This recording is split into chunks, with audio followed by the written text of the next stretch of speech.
Very good afternoon and welcome. आप देख रहे हैं आज का बाजार जाकिर बिजनेस के डिजिटल प्लेटफॉर्म पे। अगर हम बाजारों की चर्चा करते तो आज एक अच्छा दिन बिल्कुल नहीं, बिकॉज आपके जो यूएस मार्केट्स है वहां पे डाउ जोन्स पे करीबन 1000 पॉइंट्स की गिरावट देखने को मिली। नैस्डैक में 2% का कट देखने को मिला। उसका एक इफेक्ट और रब ऑफ इम्पैक्ट जो हम बोलते हैं वो हमारे मार्केट्स में भी देखने को मिल रहा है। एआई की फेयर्स जो है वो मार्केट्स को रैटल कर रहे हैं समय झुनझुने की तरह बजा रहे हैं।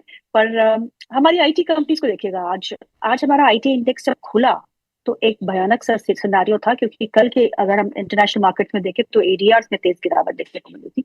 आज खुलते ही आईटी इंडेक्स जो है करीबन 5% नीचे था और आईटी से जुड़े हुए सभी स्टॉक्स में करीबन 4 से 5% का कट देखने को मिला था। अब इन्फोसिस के चार्ट्स को देखिए, लेकिन क्योंकि हम बहुत गिर चुके थे, लगातार 3 दिन से हम गिरावट ही आईटी स्पेस में देख रहे थे। और ये जो राउट है आईटी स्टॉक्स में, इसको कहा जा रहा है कि लेमन क्राइसिस के बाद ये सबसे बड़ा वर्स्ट सेलिंग हमने आईटी स्पेस में देखा है। और अब आप इन्फोसिस को देखिए, सुबह से रिकवरी। सुबह इन्फोसिस 5% नीचे था और अब इन्फोसिस में सिर्फ 2% की गिरावट देखने को मिल रही है।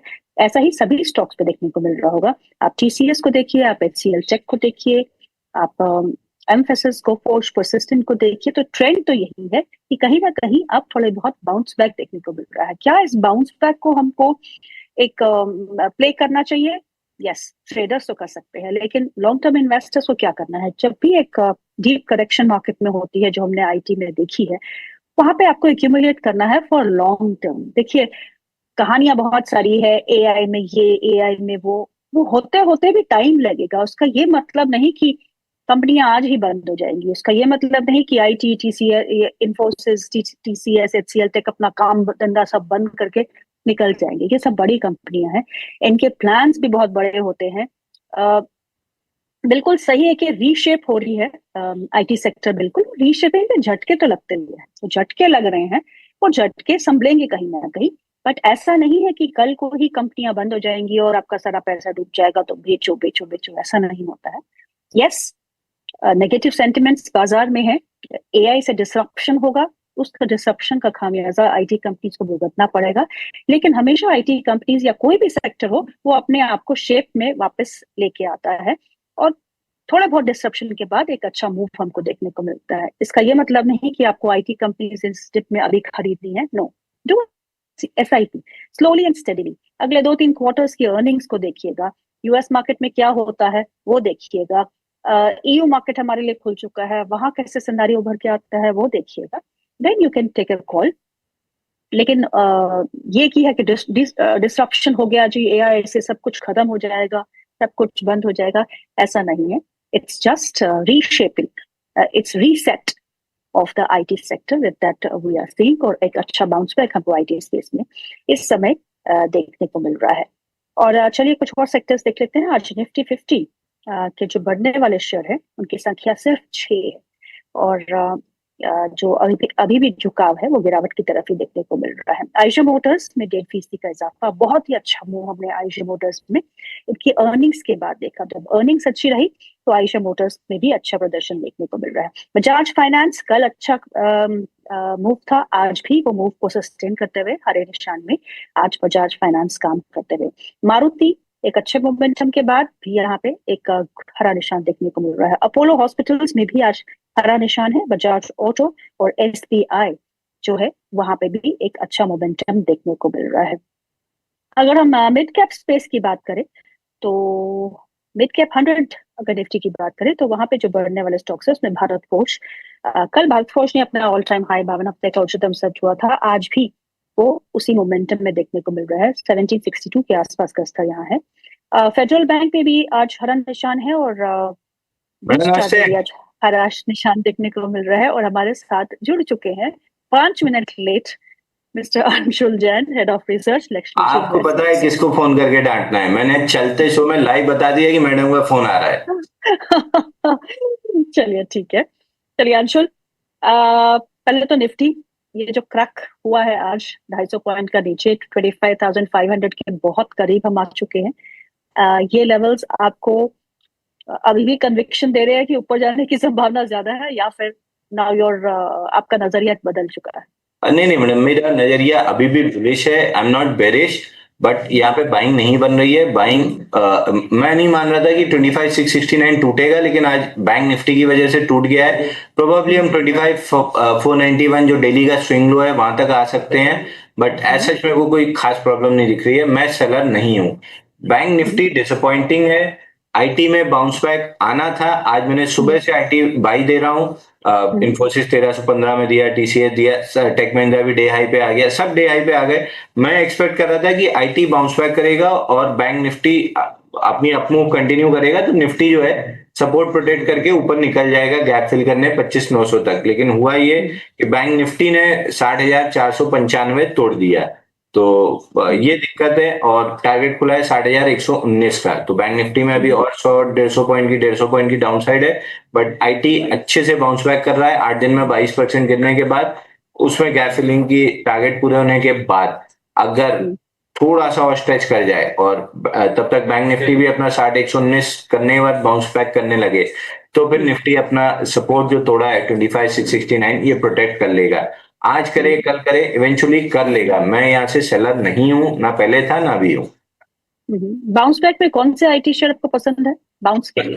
मैं तो मैडम सिंपल या तो वो सेफा बेट आईटी 20 प्ले करता हूँ, या फिर इन्फोसिस, टीसीएस टीसीएस का मैं इन्फोसिस, टेक महिंद्रा और एचसीएल टेक यही प्ले करता हूँ। तो आज सुबह मैंने इसलिए इन्फोसिस बाई दिया था 1315 रुपए में। अभी शायद 1355 कितना 1364 आ गया है। ठीक ठाक पैसा बन रहा है। बाउंस बैक ये गैप फिल हो जाए तो एक बार आप प्रॉफिट बुक कर सकते हैं अगर सुबह लिया है तो। बट इवेंचुअली यही काउंटर्स हैं जो आगे चल के ऑल टाइम हाई बनाएंगे। और मैं फिर वही कहूंगा रिटेल इन्वेस्टर को इधर उधर ना फंस के बेस्ट है कि आईटी 20 एक्यूमुलेट करना स्टार्ट कीजिए। ट्रेडिंग अपॉर्चुनिटी भी ठीक ठाक मिल जाएगी, और अगर एसआईपी कर लेंगे तो भी अच्छी अपॉर्चुनिटी मिल जाएगी। और पकड़ के यहाँ पे बैठे भी रहेंगे तो थोड़ा ऊपर नीचे होता रहेगा, but eventually all time high मिल जाएगा, कोई खास दिक्कत नहीं है। भारत फोर्ज 2% ऊपर 1762 का लेवल।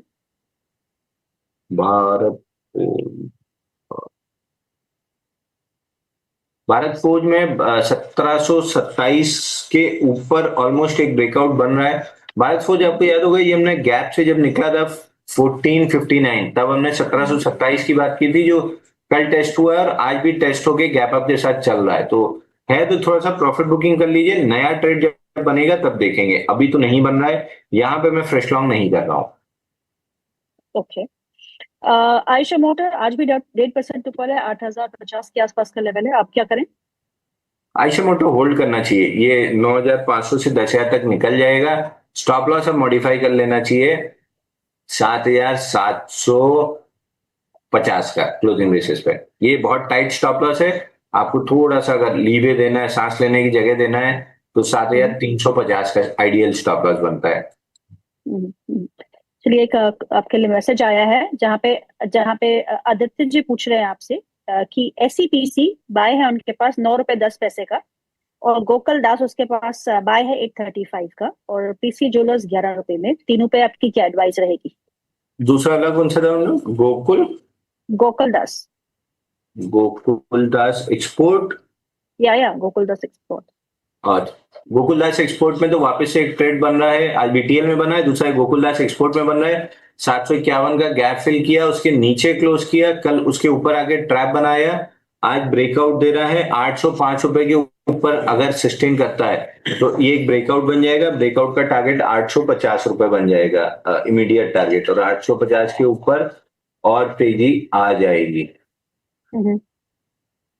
दूसरा काउंटर था इनका पीसी ज्वेलर अभी डिस्कस किया। मंथली चार्ट पे बड़ा स्ट्रक्चर बन रहा है। अभी तीसरा ही चौथा महीना निकला है, 8-10 कैंडल और निकलती हैं, पूरा साल ही निकाल देगा कंसोलिडेशन में। एसईपीसी जहां से बाय दिया था 8-9% चला था। अगर प्रॉफिट बुक नहीं किए हैं तो पुल बैक है। 10 डे मूविंग एवरेज कैचअप होने का वेट होगा। जब 10 डे मूविंग एवरेज कैचअप होगा तब वापस से अपसाइड बनेगी। बाउंस बैक प्ले है। स्टॉप लॉसेस हमेशा इस तरीके के सेटअप्स में टाइट रखिएगा। 50 वीक मूविंग एवरेज 12 रुपए 11 पैसे पे वहां तक आ सकता है। ओके। और तीसरा पीसी ज्वेलर्स अभी मंथली चार्ट पे तीसरा ही महीना है अभी, और 8-10-12 महीने लग जाए तो कोई सरप्राइज नहीं होगा। चलिए अगला सवाल ले लेते हैं। अगला सवाल जो है वो है, गुड एंट्री लेवल इन्फोसिस और दूसरे आईटी स्टॉक्स के लिए क्या हो सकता है? सुबह ही था, सुबह जब बाई दे रहा था 8 दिन में 25.84% करेक्ट हुआ था, इमीडिएटली बाई कर लेना चाहिए था ओपन लो के साथ जब सीएनएक्स आईटी खुला था। अब तो टारगेट पे ही आ गया बाउंस बैक के, और अगर 1390, कल का लो कितना है, कल का लो है 1380, ये पहला टारगेट रहेगा। 1380 के ऊपर टिका तो फिर अगला गैप फिल करने 1435 तक जाएगा। तो अभी ट्रेडिंग बाउंस था, जो अपॉर्चुनिटी अगर आप सुबह नहीं लिए हैं तो मिस कर गए हैं। आप शांति से बैठिए। इन्वेस्टिंग फिर वही लॉन्ग टर्म वाला इन्वेस्टमेंट है, 2-3 महीने वाला भी कोई काम नहीं है। या तो 2 दिन वाला था, सुबह लेना था, या फिर 2-3 साल वाला है तो उतना पेशेंस आपके दर्शकों को है नहीं। नीरज गर्ग का सवाल है, please please please. Hello Anshul sir, मेरे पास कैनरा बैंक है 155 और आईजीएल है 190 की बाइंग, मैं होल्ड करूं एवरेज करूं, कहां तक जाएगा? मैं एक बार स्टॉक का नाम रिपीट कीजिए। कैनरा बैंक। कैनरा बैंक कैनरा 155 पे बैंक और आईजीएल निकल जाना 190 चाहिए, पे। कैनरा बैंक निकल जाना। 146.96 का ट्रेलिंग स्टॉप लॉस हिट हो चुका है फाइनली। एक बार उसके नीचे क्लोज किया, अगले दिन ऊपर आके ट्रैप भी बनाया, और अब फ्लश सेलिंग आ रही है। तो ये फ्लश सेलिंग आपको 131 126 तक जा सकती है। जो 88 रुपए से सफर चालू हुआ था वो 146 पे खत्म हो चुका है। अब आप गाड़ी में बैठे हैं तो गाड़ी यार्ड में जाएगी, धुलेगी, शैम्पू लगेगा, तो आपका भी उसी के साथ नहलाई धुलाई हो जाएगी। तो धुलाई से बचना हो तो प्रॉफिट बुक करके एग्जिट कर लीजिए। चलिए अगला सवाल जो है वो है कि करंट लेवल्स पे पूनावाला फिनकॉर्प खरीद लें और होनासा, होनासा के नतीजे अच्छे आए थे, उसके बाद एक अच्छा मोमेंटम भी देखा हमने। तो दोनों ही स्टॉक्स पे क्या करना है, पूनावाला फिनकॉर्प और होनासा? और ये हुनासा तो 305 के ऊपर जब टिकना स्टार्ट करेगा अच्छी कैंडल के साथ, तब आपको बाई करना है। और 330 के ऊपर तो ऐड कर लेना है। मंथली या वीकली चार्ट पे जो ये 19 मई वाली कैंडल है, उसके हाई का ब्रेकआउट 330 रुपए 20 पैसे के ऊपर है, तो उसके ऊपर क्लियर कट ब्रेकआउट बन जाएगा ऑल टाइम हाई के लिए। तो हुनासा तो मेरी लिस्ट में है, ब्रेकआउट जब भी बनेगा तब बाई करेंगे। पुनः वाला फिनकॉर्प 400 के नीचे से बोलते आ रहा हूँ, एक्यूमुलेट करके चलिए। 490 510 इसके ऊपर सेकंड ब्रेकआउट बहुत बेहतरीन ब्रेकआउट रहेगा। तेजी से 700 रुपए की तरफ जाएगा। 535 575 एक रेजिस्टेंस जोन रहेगी, बट जाएगा 700 रुपए निकल जाएगा। ओके, अगला सवाल जो है वो आकांक्षा गुप्ता का है। वो पूछती हैं, बजाज फाइनेंस उन्होंने खरीदा है 970 का शॉर्ट टर्म व्यू के साथ, आज भी बजाज फाइनेंस हरे निशान में कामकाज कर रहे हैं, तो आपकी राय क्या होगी? शॉर्ट टर्म व्यू है तो 1020 1037 ये मेजर रेजिस्टेंस जोन है, बुक कर लीजिए वहां पे। ओके, आकांक्षा का ही अगला सवाल भी है। वो कहती है, अंशुल सर आपने बोला था कि एडलवाइज 121 पे टिकेगा तो 140 जाएगा, 118 की बाइंग है, होल्ड करूं या एग्जिट? एडेलवाइस अपन लेके निकल चुके ना टारगेट। एडेलवाइस कुछ खुला है कि नहीं? एडेलवाइस में बेस ब्रेकआउट है, और जब तक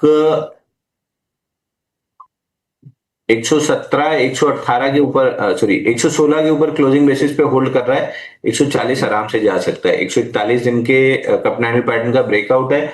माहौल is more important then trade setup. माहौल वापस से बिगड़ा है। 3 दिन अच्छी ब्रेड रहने के बाद आज वापस से ब्रेड खराब हो रही है। तो ये चीज ध्यान रखिए, माहौल ज्यादा इंपॉर्टेंट है ट्रेड सेटअप से। बिल्कुल सही कहा, माहौल तो खराब ही लग रहा है कि सिर्फ 6 स्टॉक जो है निफ्टी के वो हरे निशान में है, बाकी के